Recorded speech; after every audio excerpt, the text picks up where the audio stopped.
Hey everybody, welcome to Meet the Prof. My name is Shane Hartley, and my friend Spence Hackney and I take questions from college students. We ask them to Christian professors, and our hope is to encourage Christ-centered conversations on the college campus. Thanks so much for joining and listening to us now, or watching us if you're on YouTube. And you're about to hear part 2 of our virtual roundtable discussion with a group of faculty from around the country.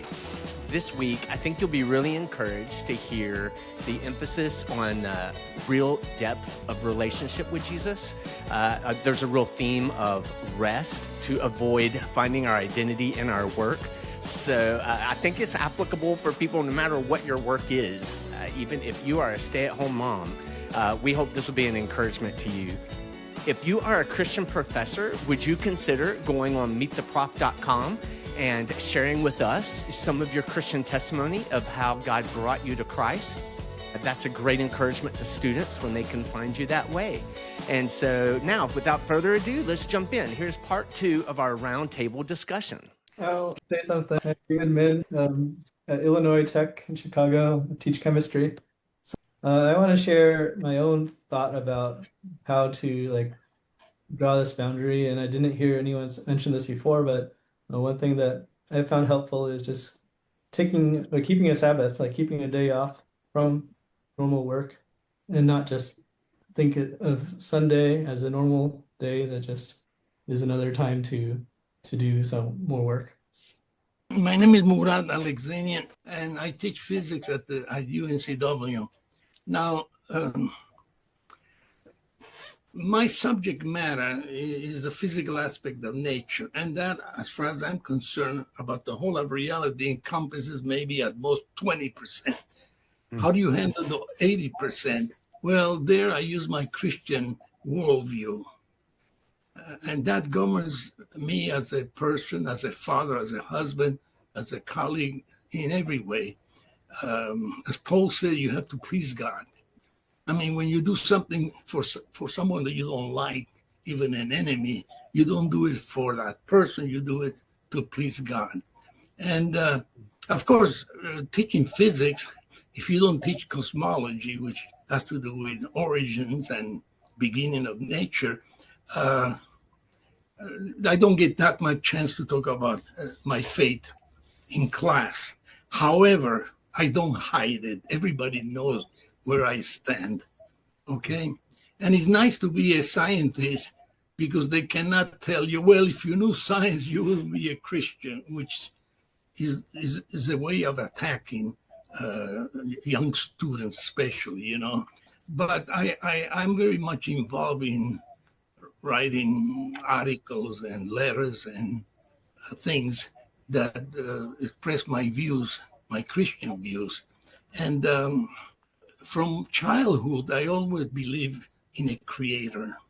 You can't avoid that logically.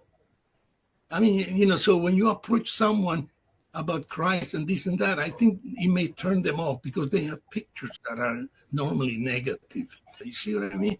We really are talking about heart issues, like our own beliefs of what makes me valuable, where is my identity. And what you're talking about, Murad, is so much of what life is lived is in our belief system, our hearts and all. So in the chat, would you put here, how have you replaced any of the false narratives of worth coming from work, success, acceptance and all with any kind of truths from scripture? There's a book that's written by Heather Holleman called Seated. And that was one principle that came out for me in the book, was that I am seated with Christ. So no matter what's going on here, if I'm rejected by people, I have a place of honor seated with Christ. So what other kind of things like that? If you'll put it in the chat, and Spence is so graciously handling our chat stuff, so he can highlight some of those too. But yeah, Rick, you've been so patient when you had your hand raised. Are you still all Rick? Well, yeah. So, Okay. I mean, if we're wrestling with some of the same things that when we talk with students, they're wrestling with, right? I mean, they are easy to get their professional title caught up with their identity. And we had a student who unfortunately cheated in one of our classes. And the rule in that particular class is that if you if you cheat and you're caught, you have to change majors. Wow. Because they have to get a B or better in the class to become a major. And upon the academic dishonesty, they've got an F they can't repeat. So the stakes are really high. And a good Jewish friend of mine, we were both involved in how to talk with her. And it was a great opportunity to have a faith-informed conversation with her. It wasn't an evangelical encounter, but it was a grace-filled, forgiveness-filled, you are not your worst day filled conversation about where to go next. And in prepping for that, I started to work out what went wrong with her and all the things and what goes wrong with me. So the challenge, I think, with a noble profession like teaching is that it is our provision. I mean, in terms of income, we know God is our ultimate provision, but stay with me, like in the pragmatics, groceries and rent. So it's our provision. It's our purpose because it is a noble profession. It generally is our passion because, as we heard from Morad, we love our discipline. It answers questions we think are deep and worth answering. And then where I think so that can easily set it up for idolatry if we're not careful. But I think it's disingenuous to try and trivialize it, to try and put it back in a smaller box. It's not. It's a big part of, I feel like I'm called. And when those three things line up, when purpose, passion, and provision line up, it's a calling. And so how do you then admit that and then move forward? I think for me, it was the thing that tripped this young woman up was pace. She was trying to get too much done too soon. She was trying to do too much. She was grasping with a greedy grasp instead of a faith-filled, God's in control grasp. And so I think about that in terms of when I'm getting out of balance. It's often the pace issue. How am I trying to make things happen versus be aware that God is, I'm working within, I'm moving where I see my Father moving. Thank you, Rick. So Spence, can you highlight any of the things that coming out of the chat? Lots of great scripture here. I was super encouraged by that. Lots about how God sees me and that there's a purpose for us, and I should be aware of that purpose. But then you've got the Lord is my shepherd, Psalm 23, I lack nothing. Great. Well, to me, this is so much fun to get to talk about these things, having Christ at the center of even our worth. When we think about his desire to really free us up, that's a big part of it, is getting our motives right, that we get to work, we get to participate in even his kingdom work out of a freedom. We're not trying to get our self-worth from our work. A lot of you have already put your testimony online at meettheprof.com. And if you haven't done that yet, would you consider doing that? And consider then putting a link to that in your signature of your email. More and more faculty are doing that. If you on your campus feel like it may be a good next step to have some kind of a gathering for Christian faculty, and you would be interested in helping facilitate that, would you consider this coming fall being intentional with a kind of new faculty outreach?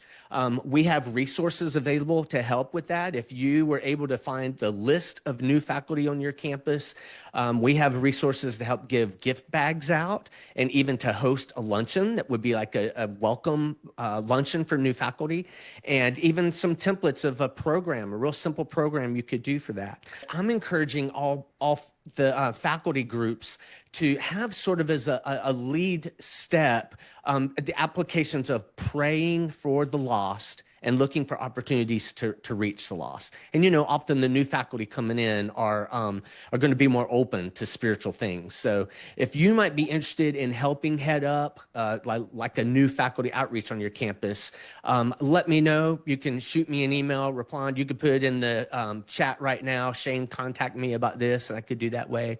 I'm just so grateful for all of you where you are now. And the last thing I'd like to do is to hear, in the chat and out loud, what are some other subjects that you would like to discuss as a group?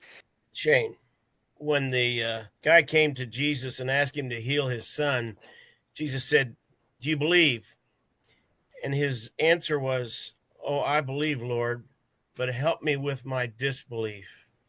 And, the secular world tries to, Satan is trying to plant seeds of, you're no good, you don't know what you're doing, and so on. And for me, I have to fortify and be re-energized. There's a pastor named Cliff Connect and a pastor named Charlie Kirk who basically go on campuses and take on the students in open forums in their like at Ohio State on the Oval, out in the open. But there's a lot of education, a lot of information that he throws out there. He's been doing it 40 years. Thank you, Thanks. Tom. I just wanted to say that I try to make it known that I'm a Christian real early in my courses. And then but my challenge is then I want to build some relationships and, but I want to do it in a tactful way. So I'm always looking for new ideas and good ways to do that. But I do have a good relationship with a lot of Christian faculty at my campus, so I'm happy about that. We have a men's faculty a Bible study, and then we have we give out a gift bag to new faculty, and then we've been doing that for a couple of years now. That's been going well. And then That's also awesome. try to have a gathering of Christian faculty also. So, but That's awesome. I feel like we could be doing a lot more. I just haven't, figured it all out yet. Yeah. Well, thank you, Phil. I've heard great things about your campus. It's encouraging to me. I'm kind of new to the academy, though I've been in education for 30 plus years, that some of you folks that have been around a while are still struggling with some of the same things, right? Our work can tend to define us if we let it, but it doesn't have to. And I think we need to be purposeful about that. I echo what Phil was saying, like put it out there first day of class that you're a Jesus follower, let your students know, and that opens the door and provides opportunity. Even my grad students online, like I got tons of feedback. That's so great to know that I have a Christian professor who is caring and loving and compassionate and that is praying for me. And I tell them that. And then that's really created some open doors. So I think we need to continue to talk about it and hear from others of ways that they have found contentment in their work without it completely defining them and taking over. And then lastly, I just want to echo what our brother said earlier about a Sabbath. If we are not doing that, that will make the biggest difference in our life if we will practice a Sabbath. It lets us step away from our work and focus on the life around us and rest. And it's biblical. And I think we've missed it when we've not celebrated a Sabbath consistently. Thanks, Shane. Well, listeners, I hope that was encouraging to you. I really enjoyed that roundtable discussion. And so before we go, if you would please remember to click on like or subscribe wherever you're listening or watching this. And please share this with someone you think it would encourage, especially if you know another faculty member, a professor. And if you are a Christian professor, please consider giving a testimony on meettheprof.com. It's pretty easy to just submit your profile there, and it's an easy way for students to find you. If you're interested in hearing more about this ministry that I'm involved with, I'm on staff with Faculty Commons, which is a Cru ministry. Please look us up on facultycommons.org, and there are a lot of resources there for professors, encouragement, and resources for those who just love the college campus. And lastly, if you would like to personally support my ministry with Faculty Commons, you can give online at give.cru.org, that's cru.org/0424344. So until next time, we hope this encourages you to have a Christ-centered conversation on your college campus.